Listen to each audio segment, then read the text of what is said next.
Today I'm reading from The Dating Booklet, a practical guide for life-giving relationships by Martin Connor.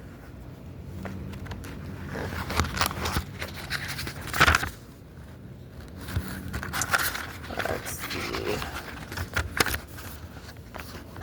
Page 123.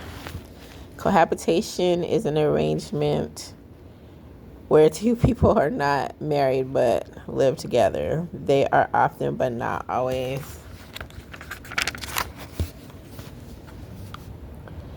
involved in a romantic or sexually intimate relationship on a long-term or a permanent basis. Such arrangements have become increasingly common in Western countries since the late 20th century, being led by changing social views, especially regarding marriage, gender roles, and religion. A high percentage of people today cohabitate outside of marriage. It is now normative behavior. The Christian view has always advocated waiting for marriage before engaging in sexual relations. It is special and it is sacred. Sexual relations are for bonding and for babies. By separating these two realities, the beauty of the experience has been cheapened and degraded. Sexual intercourse is God's design system to bring lots of people into the world. That's probably why it's so good when you're in love.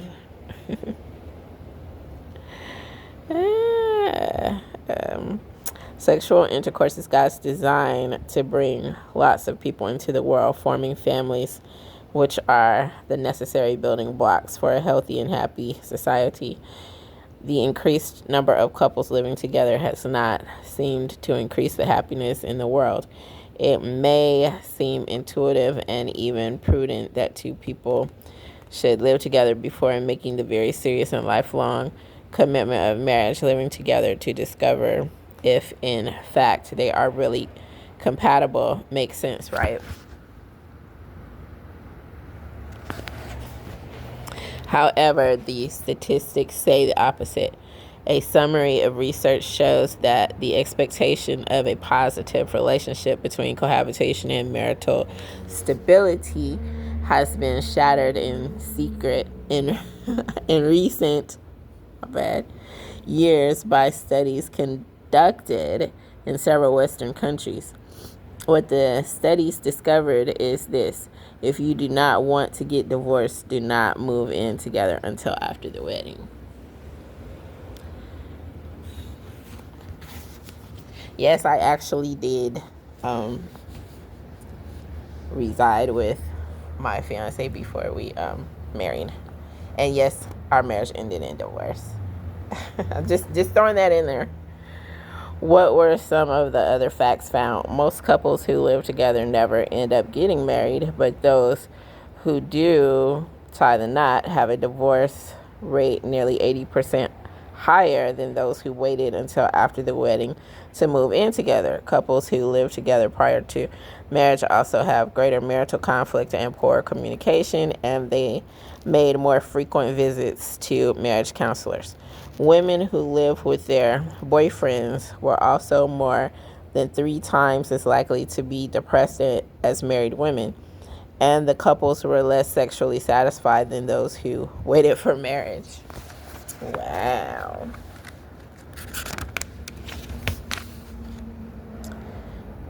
The bedrock of trust.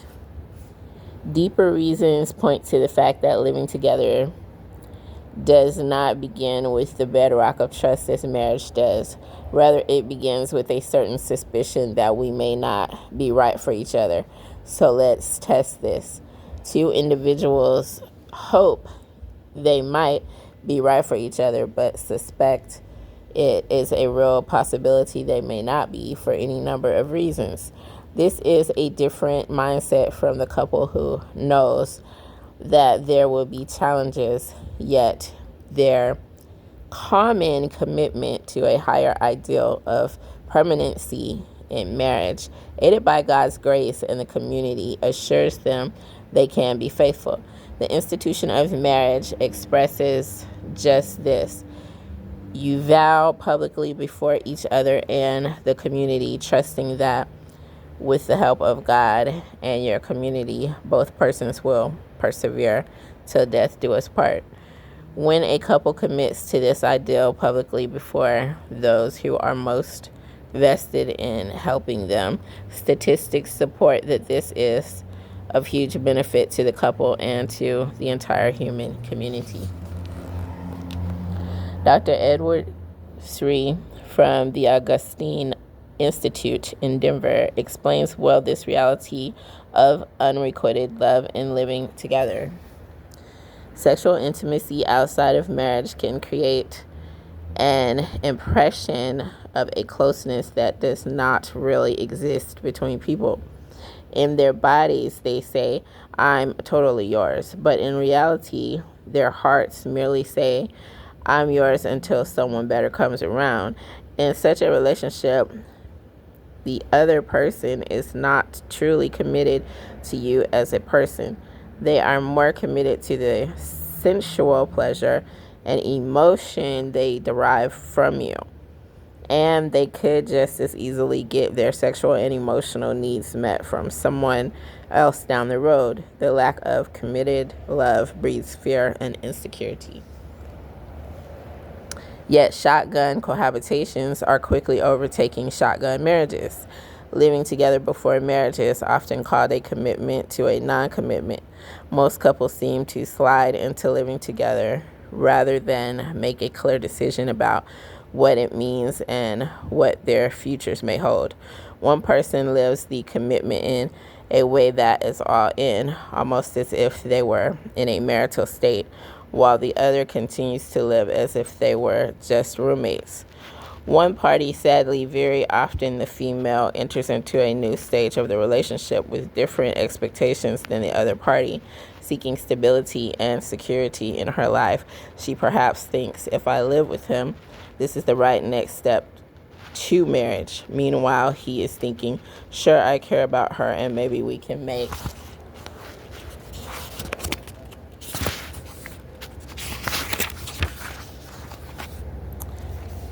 this work, but I am good the way we are right now. Other than trying to be aware of and caring for the other's needs at a basic level, nothing really changes for him. As one young woman reflected, it was like we were both caring for the same person, him. I felt left out of it. Once the rationalizing of the other's behavior and the fear of drawing the line sets in, because that would be the real test of love, mutual benefit breaks down and mistrust enters. As one girl said, if you have to give a guy something sexual to keep him, you are going to lose him anyway because he doesn't really love you. A former Playboy put it this way in his blog: look, talk is cheap. Ladies, that's what my dad used to always say, talk is cheap. A former Playboy put it this way in his blog: look, talk is cheap. Ladies, listen, guys are good salesmen. They can tell you they love you, and they might even mean it when they say it, but if they will wait until your wedding night to have sex with you, they probably mean it. In a scenario of living together, a continual litany of unanswered questions will abound. How much can I really hope to experience the total love I long for in this concrete situation? Can I entrust myself to this person as I truly am and yet not receive the same in return? How can this relationship bring me the future happiness that I desire?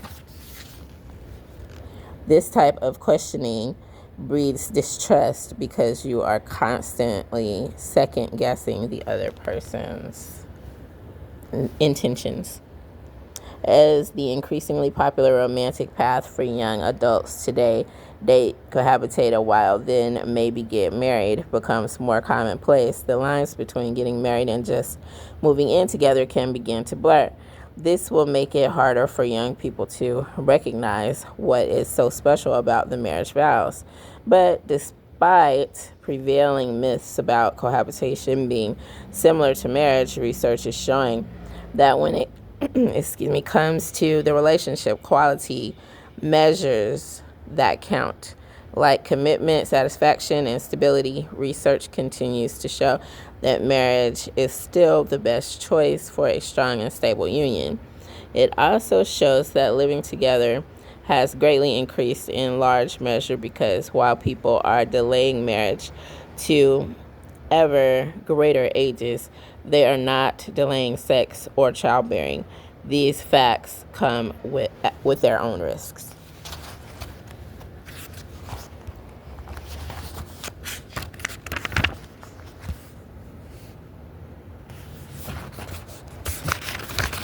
All right. Well, what do you think? Do you think the author is saying something helpful, or do you think otherwise?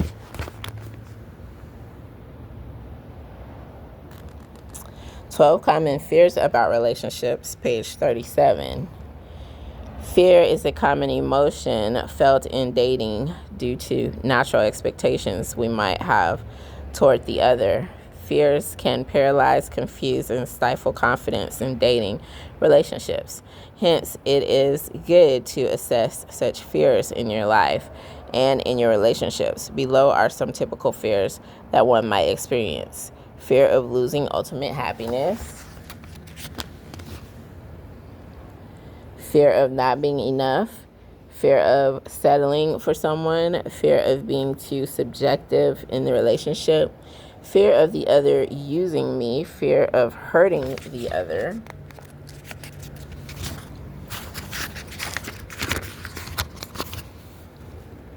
Fear of being rejected, fear of a lifestyle change, fear of having to change oneself for the other, fear of being controlling with the other, and fear of doing the right thing. Oh, like that movie, Do the Right Thing. Fear of not being able to be alone. Whatever does that mean? Okay, let's check out that one because this is a lot of reading. And so here we go. Fear of not being able to be alone. Being single again after dating is not simply getting over someone. It is also learning how to adapt to a new lifestyle. It is also often necessary to avoid communication with that person you once dated. It is not easy to be alone after a relationship, but it shows how prepared we are for love. If being alone is hard, it is best for us not to date right now. Sometimes the fear of being alone is a consequence of us avoiding the need for more personal growth. Post-relationship crisis can afford a unique moment to pause and do some much-needed introspection on goals and purpose instead of diving immediately into yet another relationship. In the end, if you begin dating with a mutual understanding about openness and honesty, then such fears will never grow enough to consume you. We insist on the need for quiet time for personal reflection because only then can one identify from where such fears come. There is a popular passage in the Bible, there is no fear in love, but perfect love casts out all fear, 1 John 4:18. When thoughts about the future scare us, we are usually not including God. He wants to hear about our fears, and we do not often include him. Speak for yourself. The same God that allows us to overcome present uncertainties sometimes strangely does not factor into our future. Peace I leave with you, my peace I give you, John 14:27. I hope you've enjoyed this reading.